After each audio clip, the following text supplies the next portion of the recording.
Soның біріншісін қараңыздар.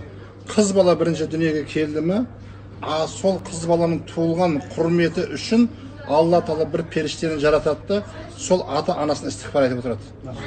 Бұл ұлға берген емес, ұл бала туылса ондай періште берілмейді. Қыз баланы жаратқан үшін Алла Тағала. Бұл бірінші құрметі, бірінші жақсылығы. Екінші жақсылығын қарасаңыз, сол қыз балаңызды қашан сіз еркелетіп, әр қыз балаңыз күлдірген сайын, қашан бір балағат жасқа толғанға дейін қыз бала сізді еркелетіп күлген сайын, сол ата анаға дозақтан, жаһаннамнан бір перде тұтыла береді.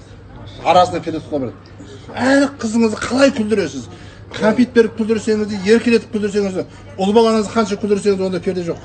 Қыз баланың құрметі үшін осы нәрсені бір перде тұтыла береді дозақпен. Бұл екінші жақсылығы. Қыз балаға берген жақсылығы. Қыз балаға берген үшінші жақсылығы сол ортада, сол қоғамда, атыңыз кім? Байболдың қызы бар екен деп біреулер арнайы ертеңін іздеп келеді. Сондай әдепті, ақылақты қыз бар екен деп Алла Тағала сол ортада сіздің қоғамда бір дәреже көтеріп қойды. Қандай бай болсын, мансапты болсын, алдыңа келіп сұрайды да. Алдыңызға келіп сұрап қойды.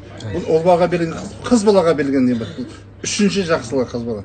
Ал енді төртінші жақсылығын қараңыздар. Сол қыз бала әдепті, ақылақты, иманды болып, иманды бір мұсылман жігітке ұзатылсаңыз, сол ұзатылып кетуіменен өзінің ата анасын жәннатқа міндет қылып кетеді. Міндет уәжіп болады. Пайғамбарымыз болса, қайсы кімде кімнің үш қызы болса деді, кейін екі қызы болса деді. Бұл қызға берген неғметті. Бұндай неғмет еш жерде жоқ. Ол балаға берген емес, қыз балаға берген неғмет. Осында иншалла 4 сондай періштеңіз бар екен иншалла.